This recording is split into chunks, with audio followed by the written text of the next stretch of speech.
بسم الله الرحمن الرحيم. الحمد لله رب العالمين، والصلاة والسلام على سيد الأنبياء والمرسلين محمد وعلى آله وأصحابه أجمعين، أما بعد. أعوذ بالله من الشيطان الرجيم. بسم الله الرحمن الرحيم.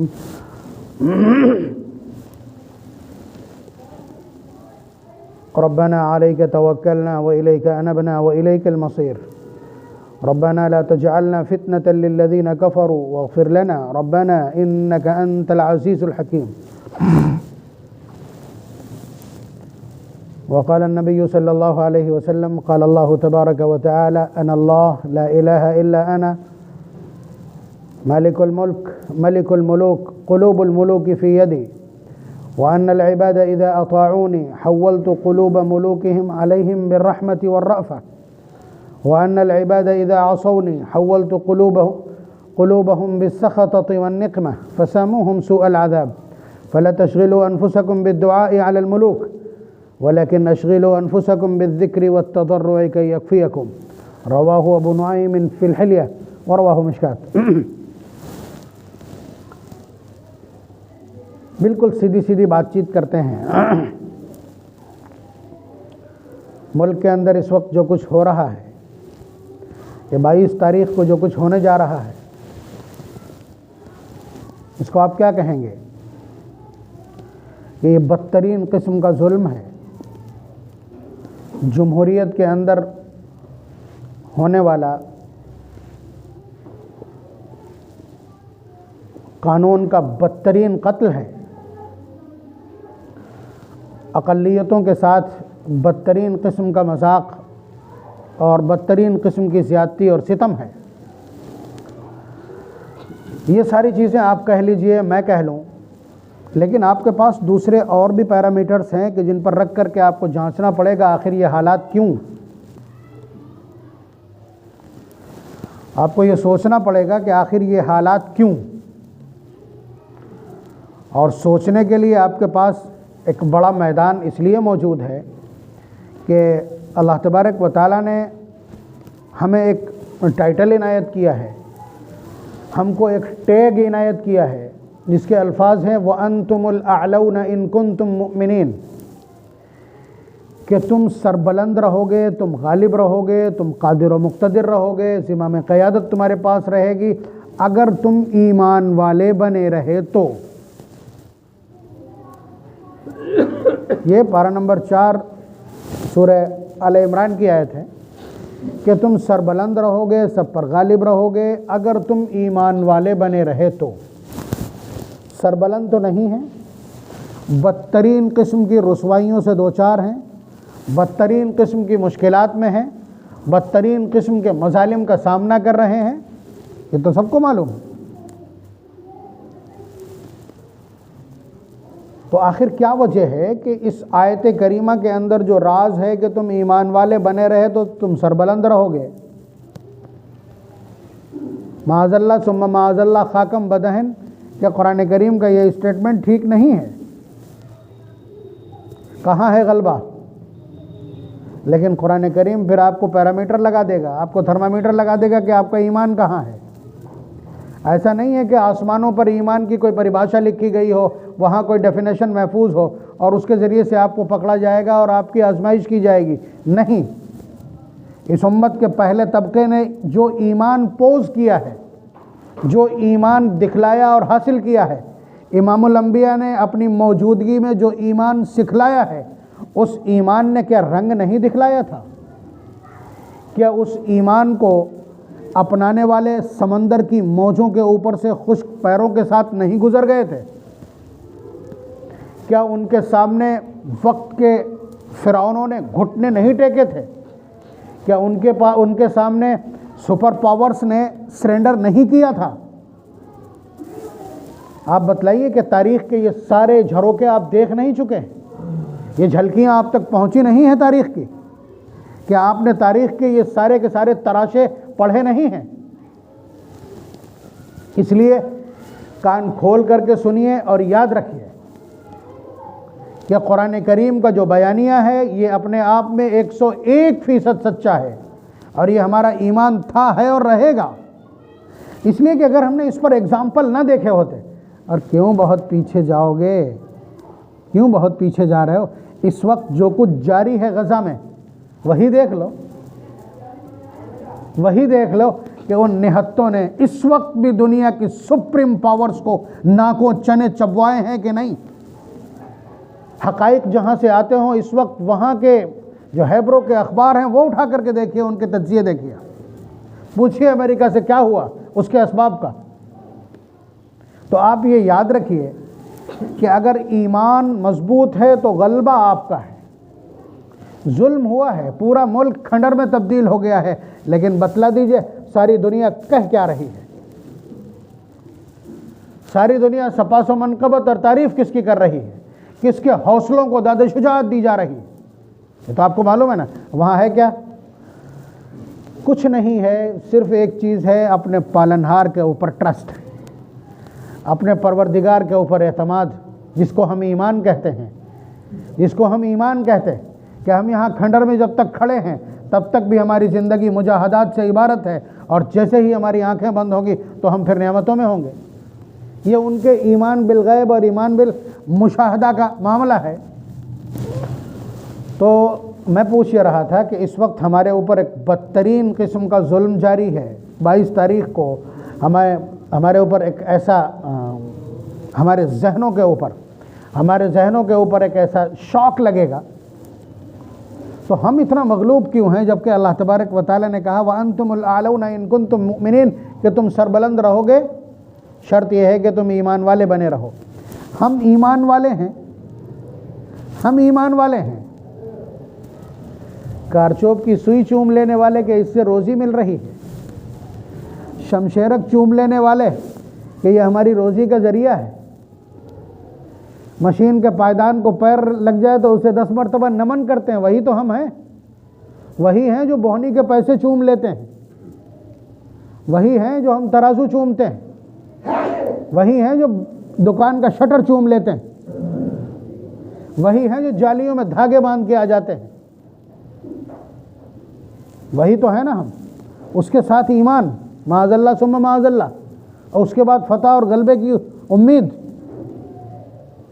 اللہ تبارک و تعالیٰ کے ساتھ، کلام الہی کے ساتھ بدترین مذاق، بدترین قسم کا مذاق۔ توحید کس کو کہتے ہیں؟ میں چلیے جس پریپیکش کی بات کر رہا ہوں وہیں سے میں ایک ایگزامپل اٹھا رہا ہوں۔ جن لوگوں نے تاریخ پڑھی ہوگی وہ جانیں، ورنہ میں بتلا رہا ہوں کہ اللہ تبارک و تعالیٰ کی مہربانی سے نبی اکرم صلی اللہ علیہ وسلم کی جو اسلامی فوجیں ہیں وہ بڑھتی جا رہی تھی۔ حضرت صدیق اکبر رضی اللہ تعالیٰ عنہ کا دور جو گزرا ہے، اس میں جو جنگیں ہوئی ہیں بڑی آسانی سے بہت بڑی طاقتوں کو شکست دی۔ کمانڈر کون تھا ادھر سے؟ یہ نوٹ کرنے کی ضرورت ہے۔ ادھر سے کمانڈر حضرت خالد ابن الولید، جن کو سیف من سیوف اللہ کہا حضور نے کہ اللہ کی تلواروں میں سے ایک تلوار ہے، وہ کمانڈر ان چیف۔ ان کا طریقہ جنگ بہت الگ ہے کہ وہ میدان میں اترتے ہیں، بھائی وہ اپنا کیا نام ہے، سپہ سالار ہیں، وہ اترتے ہیں اور مقابل کو پکارتے ہیں، یعنی ان کا جو پیرالل ہے، ان کا کمانڈر ان چیف ہے، اس کو بلاتے ہیں، جبکہ آپ کو معلوم ہے سب سے آخری نمبر ہوتا ہے اس کا، سسٹم میں سب سے آخری نمبر ہوتا ہے، سب مٹ جائیں تب اس کا نمبر آئے گا۔ لیکن خالد ابن الولید رضی اللہ تعالیٰ عنہ کا طریقہ انوکھا ہے کہ وہ بلاتے ہیں، اور اتنا طاقتور جسم ہے، موقع لگتا گھوڑے کو اٹھا لیتے ہیں اور ایسے ہی گھوڑے پہ بیٹھے بیٹھے پیر زمین پہ ٹیک لیتے ہیں۔ یہ حالات ہیں۔ تو مشہور یہ ہو گیا روم میں اور ایران میں، یہ مشہور ہو گیا کہ یہ سارا کرشمہ، فتح جو ہے، یہ سارا کا سارا کرشمہ ہے کس کا؟ خالد ابن الولید کی جنگی مہارت کا۔ نوٹ کرنے لائق ہے، تاریخ کا بہت کیا نام ہے ٹپیکل پوائنٹ ہے یہ، کہ یہ مشہور کر دیا گیا کہ خالد ابن الولید کی جنگی مہارت کا نتیجہ ہے، اسلام کا کوئی غلبہ نہیں ہے۔ یہ کہاں نہ گیا ہو تب بھی کریڈٹ کہاں جا رہا تھا؟ کریڈٹ جا رہا تھا حضرت خالد ابن الولید کو۔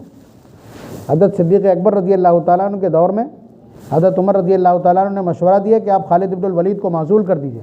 آپ بتلائیے ایسا نامور سپہ سالار جس کی تعریف ساری دنیا کر رہی ہو، جس کی جنگی مہارت کو ساری دنیا نمن کر رہی ہو، خراج تحسین پیش کر رہی ہو، حضرت عمر رضی اللہ تعالیٰ عنہ کہتے ہیں حضرت صدیق اکبر رضی اللہ تعالیٰ عنہ نے انہیں معزول نہیں کیا۔ بات سمجھ رہے ہیں آپ؟ 2 سال کا دورانیہ ہے حضرت صدیق اکبر رضی اللہ تعالیٰ عنہ کی خلافت کا۔ اس کے بعد حضرت خالد بن الولید رضی اللہ تعالیٰ عنہ، حضرت عمر رضی اللہ تعالیٰ عنہ خلیفہ بنتے ہیں۔ جیسے ہی خلیفہ بنتے ہیں پہلا آدیش خالد بن الولید کو معزول کر دیا، کمانڈر ان چیف کو، جو اتنی تیزی کے ساتھ اسلامی قلمرو کو بڑھا رہا ہے، اس کو معزول کر دیا فوراً۔ تو آپ سمجھ سکتے ہیں کہ چرچا کا وشے ہے۔ حضرت عمر رضی اللہ تعالیٰ عنہ سے بھی بہت سارے لوگوں نے آ کر کے کہا کہ یہ آپ نے کیا کر دیا، ردم ٹوٹ جائے گا۔ حضرت خالد بن الولید رضی اللہ تعالیٰ عنہ سے بھی جا کر کے لوگوں نے کہا، آپ سمجھیے اتنے میں تو بغاوت ہو جایا کرتی۔ حضرت خالد بن ولید نے فرمایا کہ میں عمر کے لیے جنگ نہیں کر رہا تھا، عمر کے رب کے لیے جنگ کر رہا تھا۔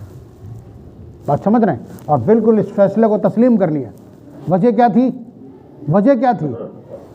یہی آپ دیکھیے، یہ توحید اور شرک کی لائن ہے، یہ بہت تھن لائن ہے جسے ہائی لائٹ کر دیا حضرت عمر رضی اللہ تعالیٰ عنہ نے، کہ یہ حق کا غلبہ ہے۔ جاء الحق وزهق الباطل۔ اللہ تعالیٰ کا دستور یہ ہے کہ باطل مٹ کے رہے گا اور حق غالب ہوگا۔ یہ اسلام کی اپنی روحانیت ہے، اسلام کی صداقت ہے، اسلام کی حقانیت ہے کہ نہتے اور ننگے پیر چلنے والے سپریم پاوروں کو دھول چٹا رہے ہیں۔ یہ اسلام کی حقانیت ہے۔ یہ اسلام سے نگاہ ہٹ کر کے خالد بن الولید پر جا کر کے ٹکے گی۔ اللہ تبارک و تعالیٰ کی عنایت اور اللہ تبارک و تعالیٰ کی ذات پر انحصار اور ڈیپینڈنس سے، نربھرتا سے جب نگاہ ہٹے گی، یہی تو شرک ہے جسے مٹانے امام الانبیاء آئے تھے۔ فاروق اعظم رضی اللہ تعالیٰ نے توجہ بھٹکنے نہیں دی ہے اور خالد بن الولید کو ہٹا دیا، اور اس کے بعد سلسلہ جوں کا توں چلتا رہا۔ ہم تو سوئی چوم رہے ہیں، وہاں جنگ کے میدان میں اتنا برداشت نہیں۔ یہ وحدانیت ہے، اللہ تبارک و تعالیٰ کی یکتائی، اللہ تبارک و تعالیٰ کی ذات پر انحصار اور ڈیپینڈنس ہے۔ تو میں نے بات کہاں سے شروع کی؟ میں نے یہ کہا کہ اس وقت جو کچھ ہو رہا ہے، یا ابھی 2-4 روز میں 22 کو ہونے جا رہا ہے، یہ اس دھرتی کا بدترین ظلم آپ اس کو کہتے ہیں۔ آپ کہتے ہیں کہ یہ بدترین طاقت کا استعمال ہے۔ آپ یہ کہیں گے کہ وسائل، سورس اور ریسورسز کا، یا حکومت اور حکومتی وسائل کا ایک غلط استعمال ہے۔ جمہوریت میں اقلیتوں کے ساتھ ہونے والا بدترین ظلم ہے۔ ان کے ہاتھ میں اقتدار ہے، وہ ظلم کر رہے ہیں، لیکن یہ ظلم ہوتا کب ہے؟ آپ مسلمان ہیں اور آپ کے اوپر سے اس طرح کے 20 مرتبہ حالات گزرے ہیں، بلکہ پہلی مرتبہ میں جو حالات گزرے تھے قیامت تک دوبارہ ویسے حالات نہیں گزریں گے، کہ امام الانبیاء موجود ہیں، سمیہ کے 2 ٹکڑے کر دیے جاتے ہیں، امام الانبیاء موجود ہیں اور گلیوں میں رسی باندھ کر کے بلال کو گھمایا جاتا ہے، نبی اکرم صلی اللہ علیہ وسلم موجود ہیں اور خباب ابن الارت انگاروں پر لیٹے ہیں۔ آپ سمجھیے گا کہ سامنے ظلم ہو رہا ہے اور اس کے باوجود خاموش ہیں، اس کے باوجود کہتے کیا ہیں؟ صرف ڈائریکشن درست کر رہے ہیں۔ فرمایا اصبر یا آل یاسر۔ حضرت سمیہ کا جو پورا گھرانہ ہے، یاسر ان کے شوہر کا نام ہے، عمار ان کے بیٹے کا نام ہے، اور یہ بالکل نمبر 6، 5، 6، 7، یعنی اسلام میں داخل ہونے والوں کی لسٹ میں 5، 6، 7 نمبر ہے ان کا، اتنے قدیم الاسلام ہے۔ بات سمجھ رہے ہیں؟ تو یہ سارا ظلم، جبکہ نبی اکرم صلی اللہ علیہ وسلم کی ایک بد دعا پر ٹکا ہے مکہ، پورا الٹ دیا جائے گا، کتنی دیر لگے گی؟ جب حضرت لوط علیہ السلام کی ایک بد دعا پر پورا صدوم الٹ دیا گیا ہے، تو آپ بتائیے مکے کی حیثیت کیا ہے؟ لیکن نبی اکرم صلی اللہ علیہ وسلم نے فرمایا دیکھو حالات اس طرح آئے ہیں اور آئیں گے، حق کا ہمیشہ سے باطل کے ساتھ اس طرح کا تصادم رہا ہے۔ اصبر یا آل یاسر، اے یاسر کے کنبے والو صبر کرو، فإن موعدکم الجنہ، میں وعدہ کرتا ہوں تمہارے لیے جنت کا۔ ہر شخص کو مرنا ہے، لیکن اگر وہ اچھے انجام کے ساتھ اور اچھے انجام کے یقین کے ساتھ، جنت کے یقین کے ساتھ مرتا ہے تو کمال یہ ہے۔ یہ اسلام کا پورا ویو اور سسٹم ہے جو حضور نے اول وہلے میں فرسٹ ڈیمو میں سمجھا دیا۔ بات سمجھ رہے ہیں آپ؟ تو مکے جیسے حالات نہ آپ کے اوپر آئے ہیں، نہ انشاءاللہ کبھی آئیں گے اس دھرتی کے اوپر ویسے حالات۔ بات سمجھ رہے ہیں؟ تو یہاں اس طرح کے حالات آپ کے سامنے، حالات اس طرح آتے کیوں ہیں؟ آپ کہہ رہے ہیں بدترین سزا ہے یہ، آپ یہ کہہ رہے ہیں کہ بدترین حاکم ہیں یہ لوگ، یہ حاکم بدترین قسم کے ظالم ہیں۔ ٹھیک، میں دیکھ رہا ہوں نبی اکرم صلی اللہ علیہ وسلم کے ارشادات میں اور قرآن کریم میں اس طرح کی کوئی چیز مل جائے. میں نے ابھی روایت پڑھی ہے، باب الامارۃ والقضاء مشکات کی روایت ہے آخری. اللہ تبارک و تعالیٰ، یہ حدیث قدسی ہے، یعنی اللہ تبارک و تعالیٰ خود فرما رہے ہیں، نبی اکرم صلی اللہ علیہ وسلم کے الفاظ ہیں کہ اللہ تبارک و تعالیٰ نے ارشاد فرمایا. کیا فرمایا؟ انا اللہ. کم سے کم 200 مرتبہ یہ روایت آپ کی خدمت میں عرض کر چکا ہوں، لیکن یہ پیرامیٹر ہے، یہ کسوٹی ہے. یہ کسوٹی ہے اس لیے جب حالات پرکھنا ہوں گے تو اس پر رکھ کے پرکھے جائیں گے. اور آپ دیکھیے گا ایک ایک لفظ اس کا سچا ہے اور حالات کی پوری ترجمانی کر رہا ہے. اللہ تعالیٰ فرماتے ہیں انا اللہ، میں اللہ اور معبود ہوں. لا الہ الا انا، میرے سوا کوئی قابل پرستش نہیں ہے، چاہے پتھر کا ہو اور چاہے براس کا اور اسٹیل کا اور چاہے کاپر کا، چاہے سنگ مرمر کا اور چاہے مٹی کا ہو کسی کا بھی. لا الہ الا انا، میرے سوا پرستش کے لائق کوئی نہیں. مالک الملک، وہ ملک کا مالک ہے. ملک الملوک، وہ بادشاہوں کا بھی مالک ہے. قلوب الملوک فی یدی، اللہ تعالیٰ فرماتے ہیں تمام بادشاہوں کے دل میری مٹھی میں ہیں. تو کیا یہ باہر ہوں گے؟ اس وقت کے جو ظالم ہیں، کیا ان کے قلم اور ان کے دل اللہ کی قدرت سے باہر ہیں؟ ظاہر ہے نہیں ہو سکتا ہے. قلوب الملوک فی یدی. آگے جو تھیوری ہے اسے ذرا سا نوٹ کر لیجئے اور اس کے بعد دیکھ لیجئے. ان العباد اذا عصونی، بندے جب میری نافرمانی کرتے ہیں یعنی میری بات نہیں مانتے. اپنی زندگی دیکھ لیجئے گا، 100 میں سے 100 اعمال اللہ تبارک و تعالیٰ کی بغاوت پہ مشتمل ہے. چہرے سے لے کر کے لباس تک، لیٹنے بیٹھنے تک، سوچنے کے انداز تک، کوئی چیز ایسی نہیں ہے جو اللہ تبارک و تعالیٰ کی منشا اور مرضی کے مطابق ہو، یہ ماننا پڑے گا. تو اللہ تعالیٰ کیا فرما رہے ہیں؟ ان العباد اذا عصونی، بندے جب میری نافرمانی کرتے ہیں، سرکشی کرتے ہیں، سرتابی کرتے ہیں، حکم عدولی کرتے ہیں، حولت قلوب ملوکہم علیہم بالسخطۃ والنقمہ، کہ میں ان پر ایسے حاکم مسلط کر دیتا ہوں کہ جن کے دل بہت سخت ہوتے ہیں، جو سنگ دل اور پتھر دل ہوتے ہیں. دونوں چیزیں موجود ہیں کہ نہیں؟ ادھر ہماری نافرمانی ہے، ادھر ہماری نافرمانی ہے. یہی مسجد ترس جاتی ہے فجر میں سب پوری ہونے کو، جبکہ پورا محلہ مسلمانوں کا ہے. بات سمجھ رہے ہیں آپ؟ تو یہ سرکشی اور بغاوت کی بدترین مثال ہے. ان العباد اذا عصونی، تو یہاں نافرمانی موجود ہے. اللہ تبارک و تعالیٰ نے کیا کہا کہ ہم ظالم حاکم مسلط کر دیتے ہیں. مسلط ہو گئے. آپ کہہ رہے ہیں نا بدترین ظالم ہے، تاریخ کے بدترین حاکم ہے بھارت کی. تو ظلم، ہمارے گناہ بھی تو ویریشن کے اعتبار سے بدترین ہے کہ ہماری آدھی رات کھلے گناہوں میں گزرتی ہے موبائل پر. اس کے بعد جب سوتے ہیں تو گناہوں کے ساتھ، اٹھتے ہیں تو گناہوں کے ساتھ، یعنی فجر چھوٹ چکی ہوتی. تو ہماری دن چریا اس طرح شروع ہوتی ہے، بغاوت سے شروع ہوتی ہے، بغاوت پر ختم ہوتی ہے. تو کیا چین سے سو لینے دیں گے وہ؟ تو اللہ تبارک و تعالیٰ کا ارشاد کہ ہم پھر ظالم حاکم مسلط کر دیتے ہیں. وَأَنَّ الْعِبَادَ إِذَا أَطَاعُونِ، اور بندے جب میری فرما برداری کرتے ہیں، جب میری فرما برداری کرتے ہیں، حولت قلوبہم بالرحمۃ والرأفہ، تو میں ان کے دلوں میں نرمی اور مہربانی پیدا کر دیتا ہوں.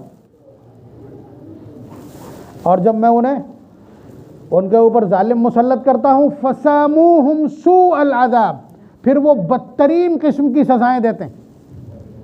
ابھی آپ نے کہا نا کہ یہ بدترین قسم کی بدتمیزی ہے اقلیت کے ساتھ، یہ بدترین قسم کا ظلم ہے، یہ جمہوریت کا کھلا قتل ہے، عدالتوں کا کھلا ہوا ظلم ہے، اندیکھی ہے قانون کی. یہی کہیں گے نا آپ. یہ کیا کس نے؟ آپ کہو انہوں نے کیا ہے، تو پھر آپ قرآن کریم کے منکر کہے جائیں گے. اس لیے کہ پارہ نمبر 3 سورہ آل عمران کے بالکل ابتدا کی بہت طاقتور بنیادی آیت، اللہم مالک الملک، حضور سے کہا جا رہا آپ کہیے، کیا کہیے؟ اللہم مالک الملک، اے ملک کے مالک. ملک کا مالک کون ہے؟ قرآن کہہ رہا ہے نا، حضور سے کہلوایا جا رہا ہے مالک الملک. ان الفاظ سے دعا کیجئے، مالک الملک تؤتی الملک من تشاء، جسے آپ چاہتے ہیں ملک عنایت کر دیتے ہیں. اگر آپ یہ کہو کہ یہ زبردستی EVM سے منتخب ہو کر کے آئے ہیں تو پھر آیت کیا کرے گی؟ اللہ تبارک و تعالیٰ کا انتخاب ہوتا ہے. یاد رکھیے کہ تاج و تخت یہ سب اللہ تبارک و تعالیٰ کی طرف سے تقسیم ہوتے ہیں. تؤتی الملک من تشاء، جسے چاہتے ہیں ملک عنایت کر دیتے ہیں، وتنزع الملک ممن تشاء، اور جس سے چاہتے ہیں ملک چھین لیتے ہیں، اقتدار چھین لیتے ہیں، وتعز من تشاء وتذل من تشاء۔ یہ جملہ تو آپ کو یاد ہے نا، یہ اسی آیت کا حصہ ہے، جسے آپ چاہتے ہیں عزت عنایت کرتے ہیں اور جسے چاہتے ہیں خاک میں ملا دیتے ہیں، بے عزت کر دیتے ہیں۔ تو یہ اللہ تبارک و تعالیٰ کے اختیارات ہیں، بلکہ نبی